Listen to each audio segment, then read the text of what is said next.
deal. I'm not going to say a better deal. It's going to be a great deal. 99% of Indian exports to the United Kingdom are going to go down to 0% tariffs, which is perfect. And this is at a time when we've got the upheaval in the United States administration about tariffs and all that uncertainty. It's great to see two nations which have a very, very long history together, realizing that working together is better than sort of raising tariffs with each other. So I'm thrilled with this.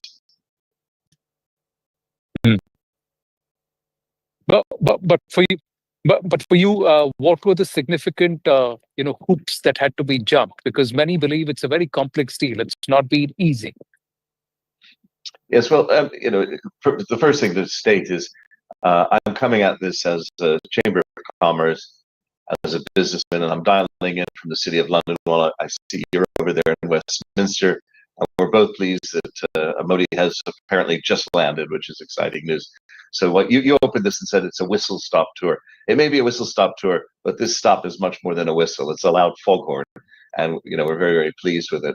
So from the business point of view, it has been an extremely hard deal. And to some degree, there are a lot of people in my shoes. I'm the past master of the World Traders Company here in the city. We often feel that free trade agreements should just be that, free trade, 0% tariffs, and really focus on some of the niggles. Now, the niggles are typically not exactly the tariffs. It's the various provisions that are made. A particular problem here has been whiskey. And whiskey as a product in India loses a significant share. Up in Scotland, they talk about losing what's it called, the angels, the angels' share.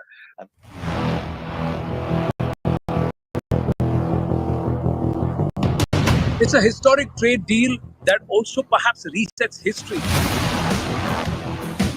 The first step towards decolonization, as many would say it, because Bharat is now a partner with the once colonialist and occupier United Kingdom. Many wins for both sides. The details, the continuous coverage, the comprehensive coverage, right here on your channel, CNN News 18. PM Modi is scheduled to hold in-depth conversations with the British Prime Minister Keir Starmer, and he is also scheduled to meet King Charles III.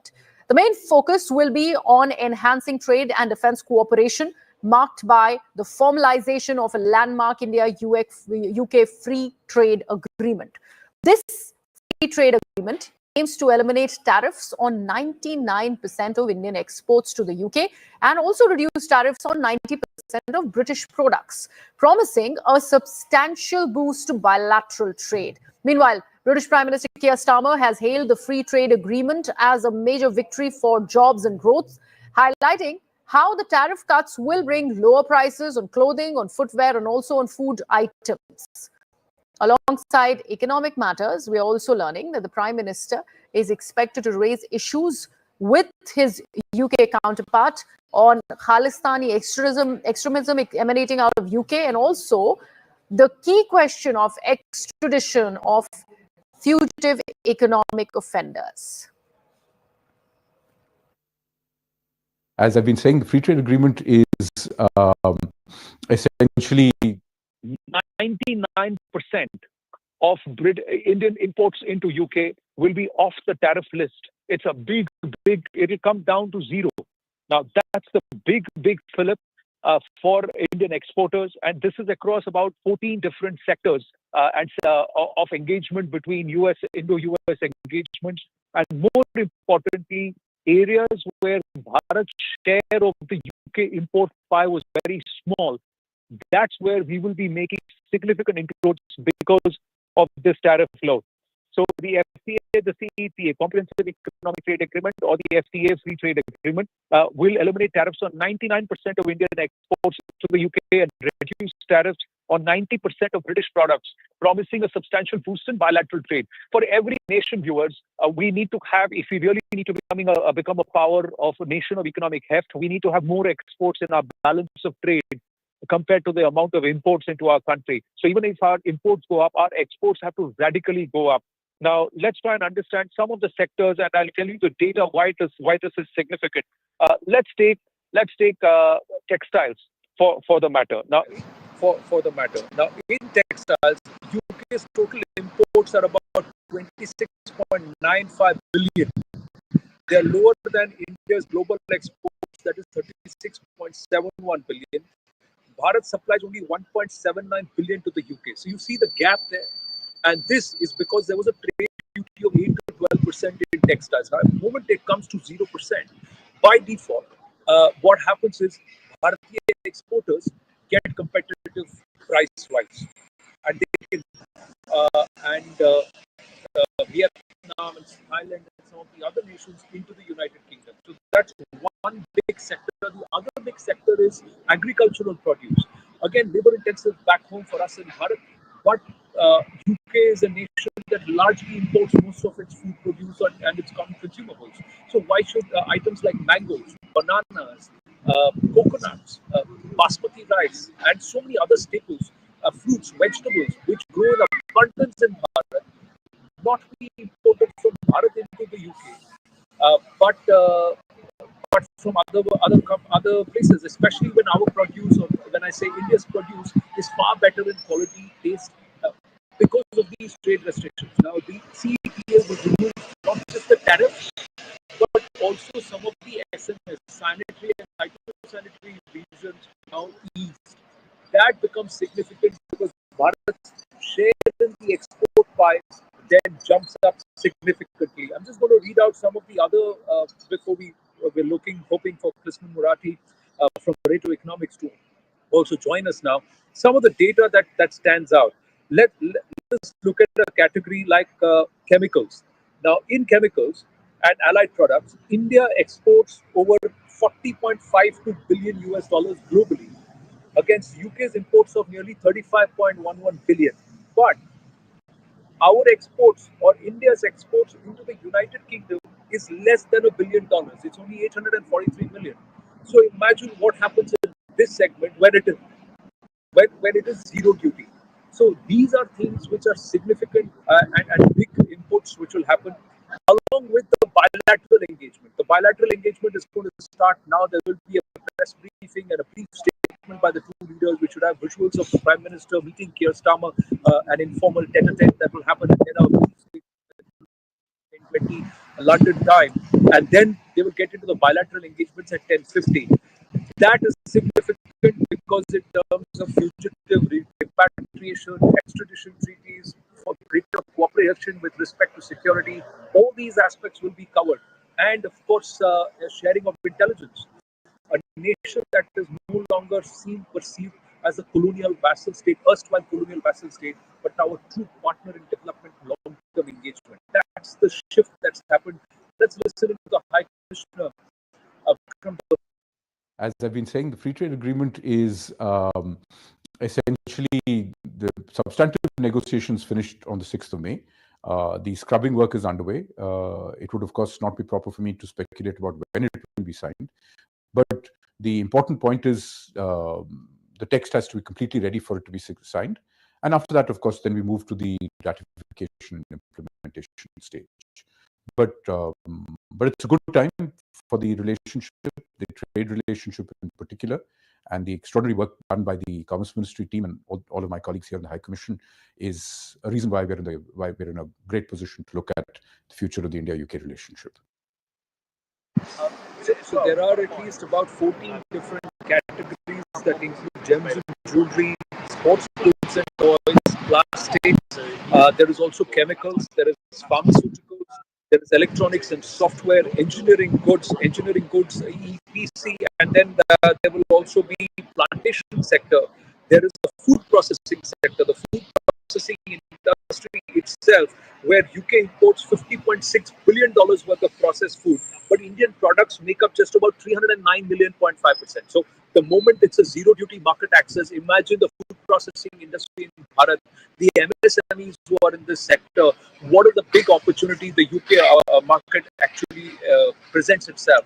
So it's a big win-win from both ends. The commodities that will be cheaper for Bharat to import and to buy and consume for Bharatiya consumers. We'll get to that in a bit. But listen to what the former Lord Mayor of London and also the current President of the London Chamber of Commerce, Professor Michael Manelli, had to say when I had a conversation with him. Your thoughts on the it's a whistle-stop tour, but this is critical. It's been more than a decade and a half that people behind the scenes have been working on it. So your first thoughts? Well, my first thoughts are absolutely fantastic. I'm speaking here from a London Chamber of Commerce view. Last year, when I was Lord Mayor, the 695th, I had the privilege of visiting Delhi, Pune, and Mumbai, and I was struck by what was happening there. But of course, we had a huge change of administration here, and I'm pleased to see the new administration picking this up. What makes the deal particularly exciting is it's the biggest deal for the United Kingdom since we left the EU back in 2020. But of course, that was from the Brexit vote of 2016.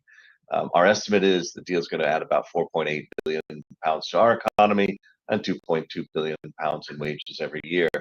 And you know, it is important because there are at least 1,000 significant Indian companies operating here, employing about 100,000 people.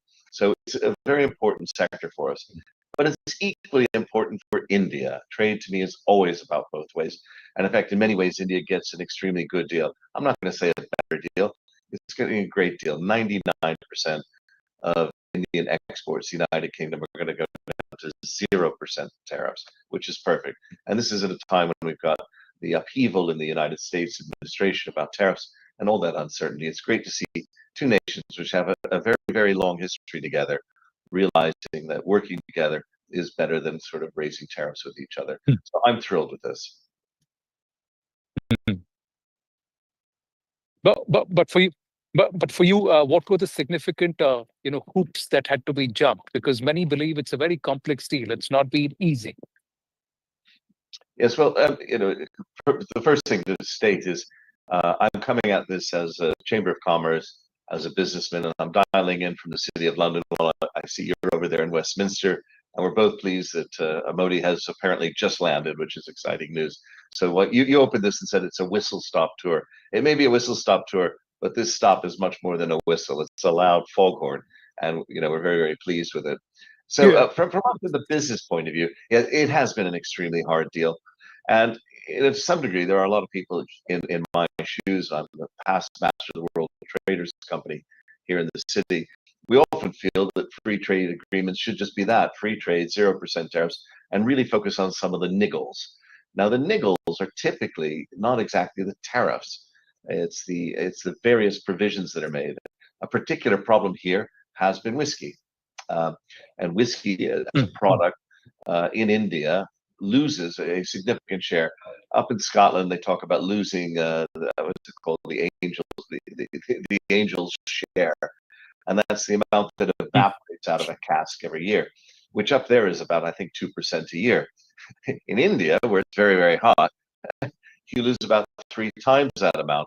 So a 3-year-old whiskey is shrunk to the point you really can't make money out of it. And these sorts of definitions are very, very important. So as Professor Michael Manelli was saying, some of the technical issues have also been sorted with respect to TBT or technical barriers to trade, and also SPS, so the sanitary and phytosanitary measures which being smoothed out or ironed over. We have Krishnan Murati of Pareto Economics joining us. Thank you for your time.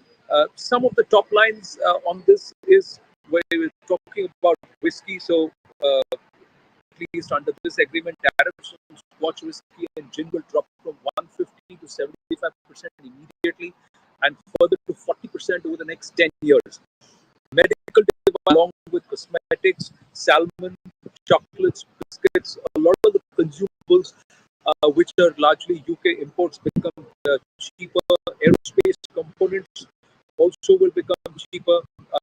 Again, imports from UK into India. UK-made cars, which currently face import duties of over 100%, in some cases up to 150%, will see tariffs slashed to about 10%, opening up new opportunities for brands like Jaguar, Rolls-Royce, Bentley, Aston Martin, etc. But Krishnan Murati, if I may ask you this morning, as we are waiting for the bilaterals to commence and the brief statement should come, why has it taken so long for this FTA to come through? More than since 2010, last 3 years, perhaps the engagements have deepened, irrespective of whether it's the Conservatives or Labour in power. Your thoughts? Makes sense. Makes sense. Listen, when it comes time to these trade deals, we have to realize that number one, there's a lot of stake where each government wants to make sure that it provides the best deal for its people and for its corporations. Now, this always isn't a priority, especially when you have so many other things to deal with as a government. So the UK government historically has been very, I suppose, unstable with so many different leaderships and different issues in the country. So agreeing a long-term trade deal with the macroeconomic trade environment and the economic environment was very uncertain. It was hard to put confidence behind what you expect from a trade partner. So now I think they've reached the stage where, because the UK has realized that to grow the economy, you must be much more top-heavy on trade. They realized that now is a good time because both of their demands and both of the needs of each representative country have been fulfilled, and they think this is the best deal they could get with each other, and they want to strengthen bilateral trade relations. Given the fact post-Brexit, Britain did promise a global British trade agenda. So I think this goes towards fulfilling that. And actually also for the Indian economy, they see a lot of goods that the UK produces as very much welcome to be traded within India, to be sold in India. So again, this is a good thing for the respective parties. But naturally, these things also have trade-offs, of course, because if you introduce a product into a country where there's already an abundant supply of, then this extra competition could reduce prices, which is good for the consumer, but for the domestic producers of these products, then they may see this as losing margin and losing business, right? But because they're focusing on certain products which are something they can't provide too much of themselves, then it's very much a mutually agreeable trade deal. And now what we're waiting for is for these to be ratified and for these to be finally confirmed for the benefits to actually take hold. But this will also, trade also has an impact, is it a two-way street? Geopolitics, strategic cooperation, how much does that impact the economic engagement between two nations? This case between India and the United Kingdom, that will play a key role. For sure. Listen, I've been watching India very closely over the last 10 years or so.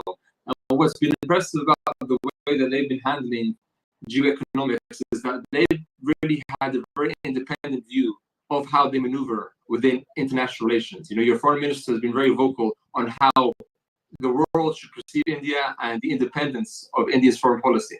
So they've been able to do this whilst keeping good relations with key trade and geopolitical partners across the world. And I think this has led the UK to see India as a long-term strategic partner for trade purposes. Naturally, we have things like the Quad, which also invite military and political unity amongst these partners, which is a good thing. So seeing that India has got this perspective and this long-term view of its economy and of its country, being the most populous country in the world now also, I think the UK is seeing the need to open up trade routes with these partners, especially with the products which the UK produces, which is in big demand across the world. You know, brand Britain is still very strong in India. And things like textiles and chemicals and other things which require businesses and which require industries to be built in the UK is very much welcomed. This has been a good thing for both parties, and I think this just enhances not only just trade, but soft power relations between the countries even further into the future. One of the targets is to take this entire trade equation to beyond $100 billion between the two nations. Which are the sectors which you believe, out of all these about 14 sectors which directly get impacted because of the CETA, that can drive this partnership beyond that number? Well, these numbers, again, are quite speculative, only because this is what the forecasts show, right? So things can change for the better and also for the worse, depending on what the macro environment is. But what's going to drive more trade within these countries, it really depends on what the economies need for them to grow, right? The UK is very good on sort of the finished products, so the automobiles, service, things which support that sector too. When it comes time to India, textiles is a big one, chemicals is a huge one also, because the UK needs these kinds of products, which will again fuel the UK economy. But what we need to really be watching at this time is how do each country, how do they see development growth, and how do they see themselves becoming economies which are resilient for future geoeconomic issues that will inevitably arise? And will these trade relations allow them to have secure supply chains so that things like tariffs by other countries and sanctions and even physical blockages of trade don't disrupt them too much? So this is what we have to really watch out for, because agreeing a trade deal is good because you're putting a line in the sand by saying this is what we intend to do with you. And to keep this on track, we need to make sure that we focus on the long term and we know what each part provides so that we remain resilient in anything that comes. Murati, please stay on with us. We've got Bob Blackman also with us. Namaste, Bob. Thank you for your time. Your thoughts on the bilateral engagement which is just about to get underway, and also this comprehensive economic trade agreement between Bharat and the United Kingdom. Well, I'm glad you're calling it a comprehensive trade agreement, not a free trade agreement, because at the end of the day, tariffs are still going to apply. And indeed, there is much more work to do in terms of ensuring that the market in India is opened up for services such as accountancy for both economies. As you're saying quite rightly, it's taken 14 rounds of trade talks to get to this position, and this trade deal could have been signed more than a year ago now. As it stands, nothing very much has changed in that time frame. So it's good news for the United Kingdom. It's good news for India. For the Indian population, the fact that the tariffs on whiskey are going to halve, it is good news for the consumer, good news for our exporters. It's also very good news for India in terms of exporting cars and other such items of manufactured goods to the United Kingdom. So clearly, the benefits here could be huge for both sides, and it improves job prospects, obviously, for both India and for the United Kingdom. And at a moment when in the UK, when unemployment is rising every month for the last year, it's really important that we get some much needed growth into our economy and a boost from further opportunities for exports. And indeed for our consumers to get lower prices on goods that are manufactured in India. Is there a bipartisan position on this CETA, Bob? Governments can come and go, but will nations continue to engage on this economic principle? Is there a long-term? So from that perspective, this is something that will pass from one government to another. The current government are just inheriting the trade deal that was negotiated by the Conservative administration prior to the general election. So from that perspective, there's very little change. What does matter now is after this trade deal is finally agreed, and it will take some time because it's got to go through the UK Parliament, so probably a year before it will actually come into operation. We've then got to be working on the other aspects, as I say, services, which are key to the UK economy, and indeed an advantage for India as well, provided we can get this opened up. This remarkable achievement by Prime Minister Modi. This is the first such agreement that has been negotiated between India and an overseas country, which is good news. But it mustn't end there. We've got to build upon this and open up the opportunities for both countries to increase trade. We in the United Kingdom have always been a trading nation, and so therefore it's good news. I'm sure that my party, the Conservative Party, will want to carry this on when we return to government and build upon what we achieved in over the last 14 years. And equally with the Indian government, I hope that this will be a bipartisan position in India as well, so that whoever is in government in India, I hope the BJP will be in government for a very long time indeed, and that Narendra Modi is Prime Minister for a very long time indeed. But of course, governments do change. So I hope that we can recognise this on a multi-party basis, that it's good news for the United Kingdom, good news for India, and an opportunity for the future. Jasmine Murati, Managing Director, Pareto Economics, is also with us. Bob, but one more question to you. How much will geopolitics impact economics? There is a part on a one-on-one, and then there is a delegation-level conversation. How much of that, the Labour government's policies, the environment in the United Kingdom, geopolitical strategic engagement with Bharat, the story of fugitives, the issue of the Khalistanis and secessionist activities against India, will this all have a bearing on trade and also visa norms? Is it going to be easy for skilled Indian immigrants to continue to fly their wares in the United Kingdom, or are they going to make it tougher? Because that's bad for business. You ask me? Bob. Yeah, Bob. the United Kingdom Yes, have always well, you can wait on it. Yeah. Sorry, so the UK has always welcomed people who are highly skilled and contribute to our economy. And I would say that the Indian diaspora in the United Kingdom are the backbone of our economy and our public services now. So we welcome people coming to do those high-level jobs. What we don't want, and we should be very clear on this, is we don't want people coming in for cheap labour.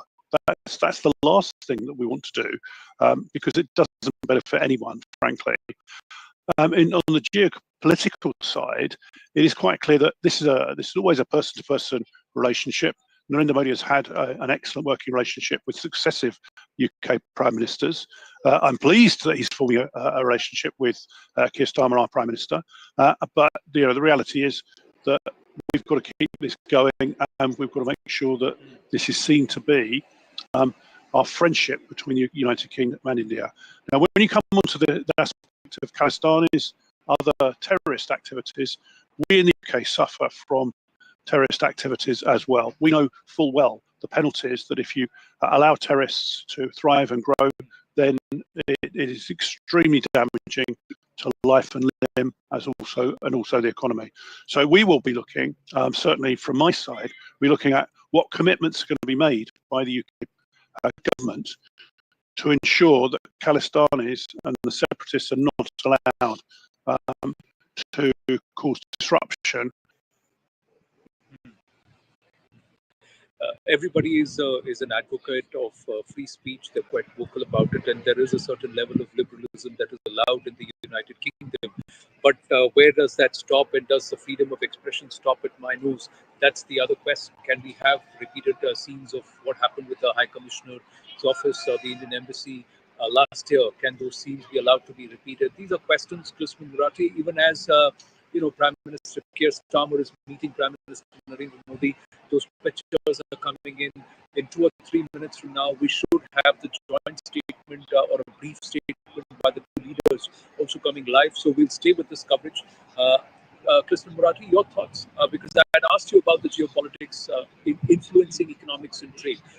Living in the UK and London has to be inhabitable at a time when there are a lot of Londoners who are actually making their way out. Is this something that the UK government will have to negotiate? Geopolitics needs to be understood in this very fundamental way that I'm about to explain. Now, it can either impact the supply or the demand of products and services. That's the only thing that businesses really care about when it comes down to geopolitics. Because any political statement that has no relevance to a country's ability to export, right, is really secondary in terms of its importance. So that's the only way in which geopolitics can impact a trade relation. So when I mean when it comes down to the supply, are there any issues of sanctions or secondary sanctions or some sort of physical blockages to trade? Could that impact the exports? And when it comes down to the demand, can things like wars and the ramifications of wars and conflicts impact the inflation or impact the economic situation in the country where they're not buying as much products or services from the exporter country? See, and these things really need to play out in the mid and long term to feel their effects. So looking into the next 4 to 5 years, some of the things that could impact this trade relation is, again, are UK consumers buying enough goods and services from India in what they export to really impact the sales of Indian companies and therefore the employment opportunities and the development of these companies in India, and vice versa. And also when it comes time to the supply side, are there any issues as it relates to the export of these products and services into the future that could disrupt this? And if so, what can governments do to negate these impacts and to help bolster these trade relations into the future? So that's how you should be looking at geopolitics, because there is a lot of noise when it comes time to the impact of geopolitics on business, and a lot of it doesn't really matter too much to businesses. So it really needs to focus on the supply or the demand side of the equation, and seeing particularly how can this variable impact this situation in this specific way, because that's how surgical you have to be as a business leader or as an investor or as a government when it comes time to understanding the resilience of trade between two partners. If I may ask you again, Tristan, because is it important for a nation's rise, from an India perspective, that it needs to increase its exports? For a nation to become an economic power, the balance of trades has to show more exports than imports. And is the CETA perhaps the first big stepping stone for Bharat to get into that role? Our index, if you know, which measures the country's global power and influence. So one of the factors that we look at is its trade and its financial strength. Now, some people believe that trade is probably the most fundamental factor when it comes time to a country's economic strength and power. Now, this needs to be taken with a pinch of salt, because we need to first of all look at, are you over-reliant on a specific trade partner when it comes time to your trade? If so, this is a risk for you. So, for example, if you're Brazil and you export soybeans and your biggest customer is China, then if there's a slowdown in Chinese demand, then you're really left thinking, who else can I export to? So having diversified trade partners is very, very key. So not being over-reliant on one specific or two specific trade partners, because if anything happens, be it tariffs like we see with other countries, or disturbances to the demand from these countries, as I mentioned before, then this puts the country in a very, very weak position. So having diversified trade and also pairing that with internal consumer demand and productivity is also a very key factor, because that way you don't need to rely on trade partners to buy your goods and services, but you're relying on your domestic population to really drive economic growth, which is what builds a resilient country. If you have both of these strategies working in tandem with each other, so one having a diversified trade portfolio of partners around the world who buy your products and services, and having stimulated demand in your country, which keeps up with inflation and making sure efficiencies are there and making sure that salaries are there to meet this demand, then this is really what makes the country resilient economically for the long term. Well, you very well put, and I think we should track that global index that you have put together at Pareto Economics. But Bob Blackman, we're standing by for a brief joint statement by the two prime ministers, just about 5-7 minutes behind schedule. That's what it looks like. But quickly, I want to understand from you, how would you pit Prime Minister Narendra Modi with Prime Minister Keir Starmer in these bilateral conversations that will happen over the next 2 hours? Because it's first the bilateral engagements before the formal signing of the deal and the exchange of the CETA. So what would Prime Minister Modi be angling for, and what would you want Keir Starmer to pitch when these two leaders engage? Well, I think the first thing, obviously, that Narendra Modi will be asking for will be obviously action against the Khalistani separatists, and for action in terms of security and defence cooperation. Clearly, there's a major concern around that. Secondly, I'm sure he'll be pressing on the issue of visas, particularly for high worth and equally business people that want to come to the UK to do business. We've had an exodus of people from the United Kingdom, of high worth individuals, because of the Labour government's taxation changes that have taken place, and people are now fleeing the UK if they're millionaires, unfortunately, which means that the tax take is not coming into the UK. I'm sure that the Prime Minister Keir Starmer is going to be pressing for improved positions in relation to trade, and indeed in cooperation around the world through the G7, G20 and other types of arrangements that we have between great countries. So the key, I think, is always going to be on immigration. At the moment in the United Kingdom,